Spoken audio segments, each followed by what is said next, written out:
4 décembre 1925, Porto, Portugal, 12h18. En guise d'ouverture froide à cette crise, l'air est lourd de l'humidité atlantique et de l'odeur des marrons grillés. À l'intérieur de la chambre forte du bureau de change Pinto da Cunha, un homme est assis à un lourd bureau en chêne. Il s'appelle João Teixeira Direito. Il est inspecteur pour la Banque du Portugal et en ce moment, ses mains tremblent. La pièce est silencieuse, à l'exception du claquement rythmique du papier. Direito fixe 2 piles d'argent, des billets de banque, plus précisément le billet de 500 escudos. C'est une magnifique pièce d'artisanat portant le visage sévère et barbu du grand explorateur, Vasco de Gama. Depuis des semaines, des rumeurs murmurent dans les rues pavées de Lisbonne et de Porto. Des rumeurs d'un flot d'argent occulte, un boom impossible dans un pays suffocant sous la dette d'après-guerre. Direito a été envoyé ici pour trouver de faux billets. Il en a examiné des milliers. Il a frotté le papier entre ses pouces, vérifié les filigranes, scruté les gravures complexes. L'encre est sans défaut. Le papier est parfait. Mais alors qu'il place 2 billets côte à côte sous la lumière crue d'une lampe de bureau en laiton, l'illusion se brise. Il regarde le numéro de série sur le billet dans sa main gauche, un K02201. Il regarde le numéro de série sur le billet dans sa main droite, un K02201. 2 numéros identiques, 2 billets identiques, tous deux absolument, indéniablement, matériellement authentiques. Une sueur froide perle sur la nuque de l'inspecteur. Ce n'est pas l'œuvre d'un faussaire de ruelle. C'est une déchirure dans le tissu de la réalité. L'argent est une hallucination partagée. C'est un accord collectif stipulant qu'un morceau de papier imprimé permet d'acheter une miche de pain, une maison, une vie humaine. Il n'a aucune valeur intrinsèque.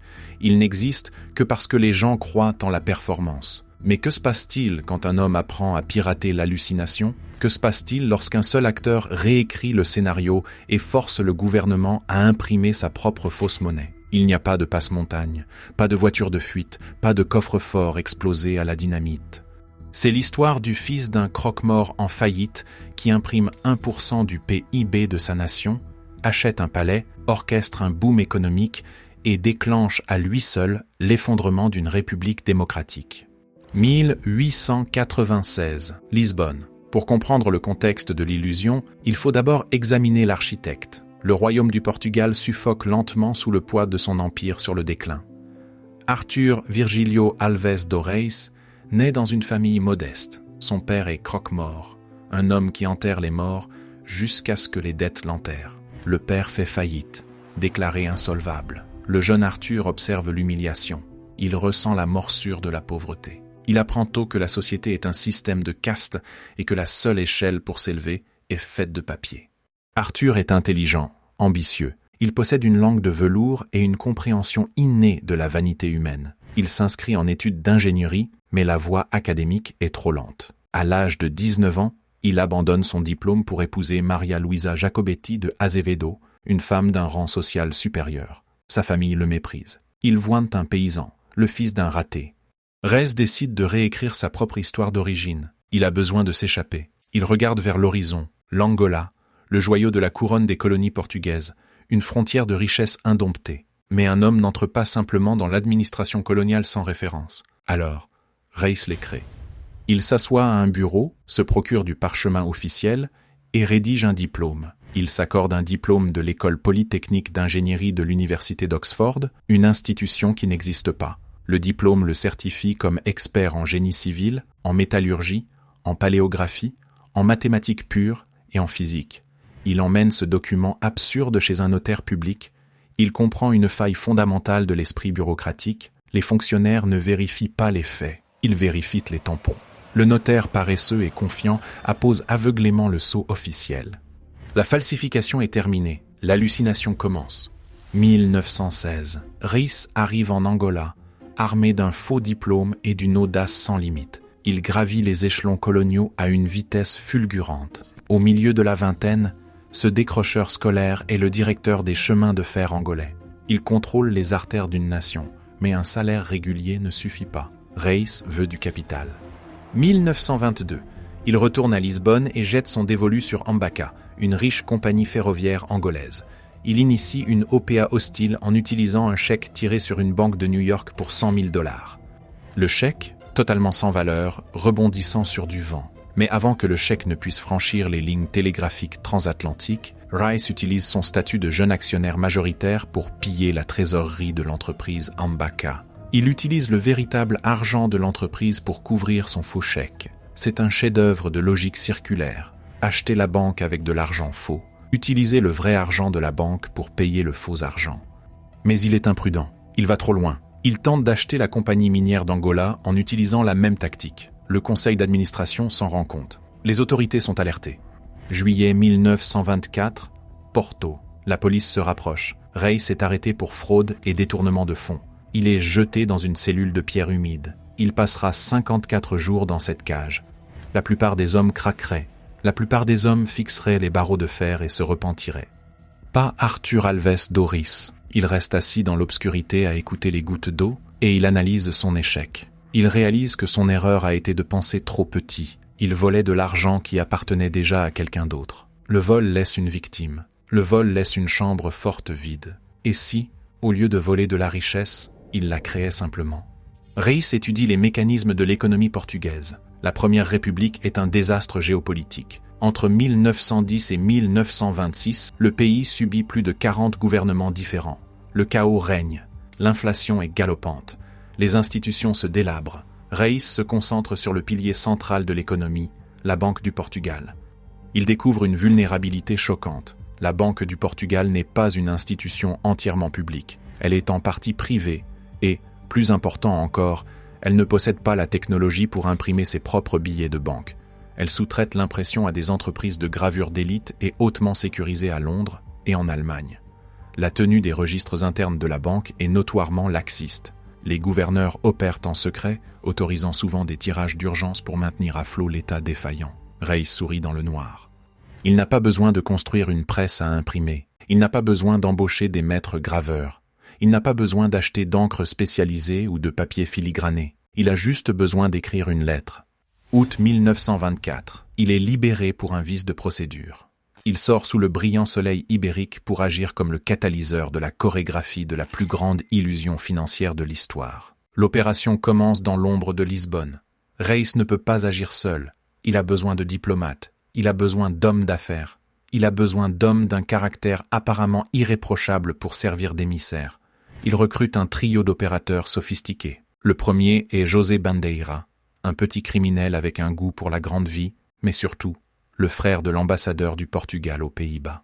Bandeira apporte l'immunité diplomatique et des relations familiales intouchables. Le deuxième est Karel Marang van de Stelver, un marchand néerlandais courtois et très bien connecté, détenteur d'un passeport diplomatique libérien, faisant de lui l'homme de paille parfait. Le troisième est Adolf Hennis, un espion allemand, spéculateur de devises et profiteur de guerre de l'ombre, servant de cerveau logistique.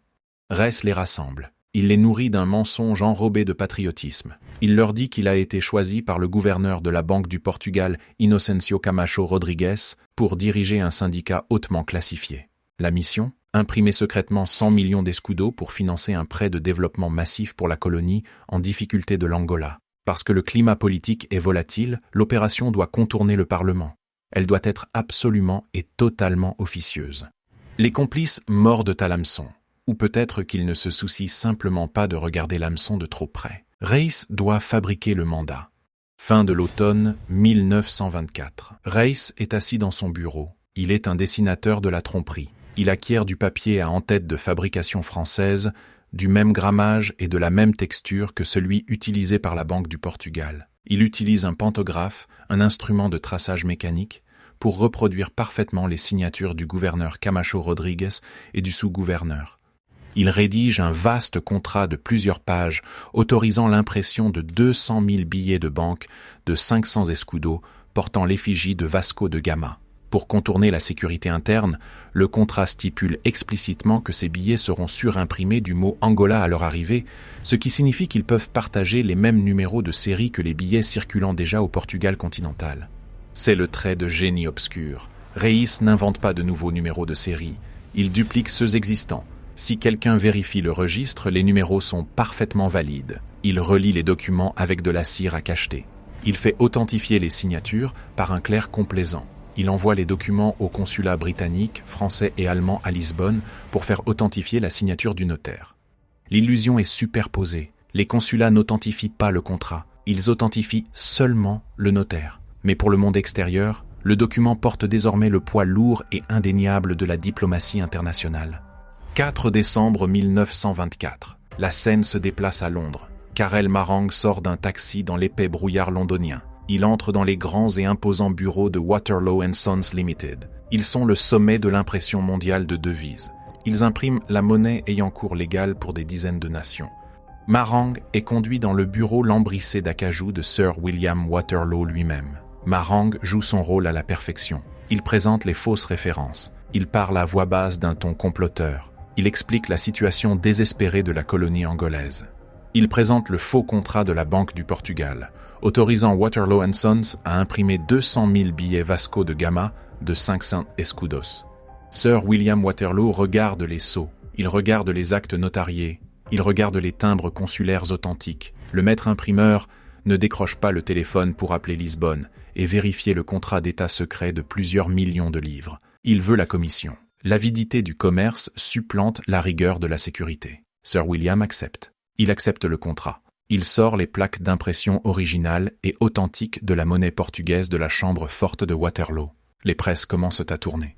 Février 1925. La première cargaison d'argent est prête. Ce n'est pas de la fausse monnaie. C'est de l'argent réel imprimé sur du vrai papier avec de la vraie encre par le vrai fabricant. C'est une véritable hallucination née d'un mensonge. Mais il y a un problème physique. L'encre est fraîche. Le papier est craquant. Si tu déverses des millions d'escudos fraîchement imprimés dans l'économie portant des numéros de série datant d'il y a plusieurs années, l'odeur révélatrice de l'encre fraîche trahira le jeu. Ah. Ray l'anticipe. Il orchestre un processus de blanchiment médico-légal. Lorsque les billets arrivent au Portugal, passés en contrebande à travers les frontières par José Bandeira, en utilisant des valises diplomatiques à l'abri des inspections douanières, Reis en prend possession. Il les emmène dans une pièce sécurisée. Il prépare un bain chimique, de l'acide dilué, du camphre et du jus de citron. Il lave les billets de banque dans le mélange au jus de citron. L'acide dissipe l'odeur piquante de la presse d'imprimerie industrielle. Cela vieillit artificiellement le papier, lui donnant l'air d'avoir circulé, le rendant doux, manipulé par 100 marchands. La réaction chimique altère légèrement la couleur des billets, leur donnant une légère teinte rose pâle. Les hommes du syndicat regardent l'argent sécher. Ils sourient. Ils les appellent camarons, des crevettes. Les crevettes sont prêtes pour l'océan. Rhys prend 25% de la part. Le reste est divisé entre les conspirateurs. Ils ne font pas couler l'argent au compte-gouttes dans l'économie. Ils ouvrent les vannes. Des cambistes indépendants connus sous le nom de Zangon sont déployés dans les rues de Lisbonne et de Porto. Ils achètent de l'or. Ils achètent des livres sterling. Ils achètent des devises étrangères. L'économie portugaise, affamée de capitaux, se retrouve soudainement noyée sous ces derniers. Le catalyseur est complet. Le poison est dans le sang. Maintenant, le corps commence à réagir. Printemps 1925. Lisbonne se transforme alors que l'enquête et les retombées approchent. Arthur Alves de Reis n'est plus un ancien directeur de chemin de fer tombé en disgrâce. Il est un titan. Il est un demi-dieu financier. En blanchissant 100 millions d'escudos, l'équivalent d'environ 1% de l'ensemble du PIB nominal du Portugal, Reis altère unilatéralement la réalité macroéconomique d'une nation souveraine. L'afflux de capitaux crée un boom artificiel. Les entreprises obtiennent des prêts. La construction monte en flèche. Le taux de change de l'escudo portugais mourant commence même à se stabiliser par rapport à la livre sterling. Le public, meurtri par des années d'austérité, acclame le miracle économique soudain. Ils ne savent pas qu'ils dansent sur une scène de théâtre construite en papier parfumé au citron. Reis vit comme un monarque. Il achète une flotte de taxis. Il acquiert de vastes domaines agricoles. Il couvre sa femme de diamants. Il achète le Palacio Domenino de Ouro, le palais du Garçon d'Or, une magnifique merveille architecturale au cœur de Lisbonne, et en fait sa résidence personnelle. Mais Rhys est une créature d'une logique froide. Il sait que le volume pur de billets de 500 escudos inondant le marché finira par déclencher des alarmes algorithmiques au sein de la banque centrale. Les angons dans la rue ne suffisent pas. Il a besoin d'une machine à laver institutionnelle. Juin 1925, Reis prend son faux argent et achète une vraie banque. Il fonde la Banco de Angola et Métropole. Il utilise ses réserves illicites massives pour corrompre les politiciens et graisser les rouages de la bureaucratie chaotique de la Première République afin d'obtenir sa charte bancaire. Les portes s'ouvrent. La banque installe des succursales à Lisbonne et à Porto. Le modèle commercial est spectaculaire. La Banco de Angola et Métropole proposent des prêts à des taux d'intérêt absurdement bas. De plus, ils ne recherchent pas activement de dépôt. Pourquoi le ferait-il? La chambre forte déborde déjà des meilleures crevettes de Waterloo. Mais même avec sa propre banque, Reis sait que le temps presse. La Banque du Portugal finira par auditer la masse monétaire. Alors, Reis conçoit un plan d'urgence d'une arrogance à couper le souffle. Si la Banque du Portugal découvre la fraude, ils le poursuivront. Pour empêcher une banque centrale de le poursuivre, il décide d'acheter la banque centrale. Reis commence à acheter agressivement des actions de la Banque du Portugal. La banque est gouvernée par des actionnaires. Pour obtenir une participation majoritaire, pour devenir le dictateur de la salle du conseil, Reis calcule qu'il a besoin de 45 000 actions. Grâce à un réseau de mandataires, de sociétés écrans et à la richesse inépuisable de sa presse à imprimer, Reis initie une prise de contrôle hostile et fantôme de l'autorité monétaire souveraine. À la fin de l'été, il contrôle 7 000 actions. En novembre, il en détient 10 000. Il se rapproche. S'il achète la banque, il peut effacer le grand livre. Il peut valider les faux billets. Il peut enterrer l'hallucination dans les archives officielles pour toujours. 23 novembre 1925. La friction de la réalité commence à s'échauffer. Une banque qui prête de l'argent sans prendre de dépôt défie les lois de la physique financière. Dans les salles de rédaction de Lisbonne, les journalistes d'O Século, le quotidien le plus en vue du pays, observent. Ils chargent des journalistes de fouiller dans la Banco de Angola et Métropole. Ils regardent le conseil d'administration. Ils voient Arthur Alves dos Reis, un homme qui, il y a à peine 1 an, était assis dans une cellule de prison de Porto pour fraude par chèque. Maintenant, il achète des palais et manipule la bourse nationale.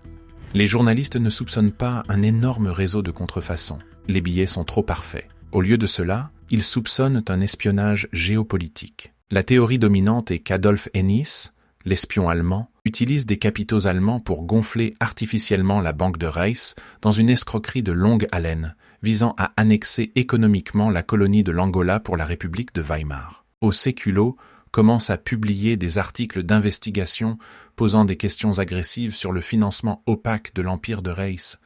La panique se propage dans le syndicat. Bandeira transpire. Hennis prépare une stratégie de sortie. La Banque du Portugal, stimulée par la frénésie médiatique, ouvre une enquête. Il déploie l'inspecteur João Teixeira Direito à Porto. 4 décembre 1925. Direito est assis dans le bureau de change Pinto da Cunha. Il regarde les 2 billets, un K02201. Les numéros de série en double, la faille fatale. Reis avait supposé que les billets s'éparpilleraient au vent. Il a sous-estimé la densité de la concentration. Quand tu pompes 200 000 billets identiques dans une petite économie géographique, la probabilité statistique dicte que, tôt ou tard, 2 billets identiques finiront dans le même tiroir de caisse. La Banque du Portugal agit avec une vitesse terrifiante. Des ordres sont envoyés par télégramme à chaque succursale bancaire du pays, trier tous les billets de 500 escudos par numéro de série. En quelques heures, les chambres fortes à travers le pays livrent des centaines de doublons. La Banque du Portugal envoie un télégramme frénétique à Londres. Il contacte Waterloo & Sons. Sir William Waterloo répond, confirmant qu'il a imprimé les billets sur les ordres autorisés du gouverneur Camacho Rodrigues. La Banque du Portugal réalise l'horrible vérité. L'appel vient de l'intérieur de la maison. 5 décembre 1925. Au Século abat le marteau. Le grand titre de la une hurle « A burla revelada, la fraude révélée ». Le pays est en crise. Des mandats sont émis. La police se mobilise. 6 décembre 1925. Reis est en mer. Il est à bord du navire à vapeur allemand Adolf Wörmann, revenant d'une tournée de victoire triomphale de ses propriétés en Angola. Il a 28 ans. Il est un roi. Le navire accoste. La passerelle s'abaisse. Des agents de la police portugaise attendent. Ils envahissent le pont. Adolf Hennis, debout à côté de Reis, sent le piège. Il se fond dans la foule. Il s'éclipse, disparaissant dans la clandestinité européenne, fuyant en Allemagne avec sa richesse. Reis ne s'enfuit pas. Il reste debout, fier. Il laisse les menottes d'acier s'encliqueter autour de ses poignets. La véritable dévastation, l'effondrement catastrophique d'une nation ne fait que commencer. 7 décembre 1925. Atteignant la conclusion de la crise immédiate, l'enquête déchire le pays. Le gouvernement ordonne le retrait immédiat de la circulation de tous les billets Vasco de Gama de 500 escudos. Les citoyens ont 20 jours pour remettre leur argent liquide.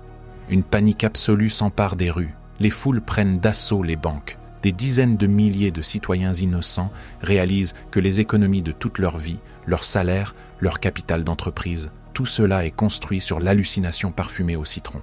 115 000 faux billets sont saisis. L'escudo portugais s'effondre sur le marché international. Arthur Alves do Reis est jeté à nouveau dans une cellule de pierre. Mais Reis est un homme qui se bat avec du papier. Depuis l'isolement cellulaire, il se procure des documents de contrebande. Il conçoit une brillante stratégie de défense de psychopathe. Il clame son innocence. Il prétend n'avoir été qu'un simple pion agissant sur les ordres légitimes et secrets du gouverneur de la Banque du Portugal. Il falsifie de nouveaux documents à l'intérieur de sa cellule de prison pour impliquer les hommes mêmes qui le poursuivent. Et la partie terrifiante? Les juges le croient. Le public méprise déjà l'élite politique corrompue. Il est tout à fait plausible pour le peuple portugais que les banquiers centraux aient orchestré un vaste plan de détournement de fonds. La qualité exceptionnelle des falsifications de Reis paralyse le système judiciaire. Le procès est retardé pendant 5 années angoissantes. Pendant 5 ans, la première république portugaise pourrit de l'intérieur. Le scandale Alves do Reis est le coup de grâce à la confiance du public. Le peuple regarde les politiciens, les banquiers, les institutions et ne voit qu'un théâtre de voleurs. Ils ont soif d'ordre, ils ont soif de stabilité, ils ont soif d'un homme fort. 28 mai 1926, l'armée marche sur Lisbonne, la République démocratique est renversée. La dictadura nationale est établie, ouvrant la voie à la montée au pouvoir d'Antonio de Oliveira Salazar. Salazar met en place l'Estado Novo, une dictature autoritaire d'une main de fer qui plongera le Portugal dans l'obscurité pour les 48 prochaines années. Un seul homme avec un pantographe et un faux diplôme a détruit une démocratie. À Londres, la guerre juridique fait rage. La Banque du Portugal poursuit Waterloo & Sons devant la haute cour pour négligence. L'affaire atteint la Chambre des Lords. Elle devient le procès le plus complexe et le plus coûteux de l'histoire juridique britannique. 1932. Waterloo est condamné à payer la somme astronomique de 610 392 livres de dommages et intérêts. La prestigieuse imprimerie est financièrement brisée, sa réputation ruinée. Sir William Waterloo meurt en disgrâce. Quant aux autres acteurs, Karel Marang est jugé aux Pays-Bas.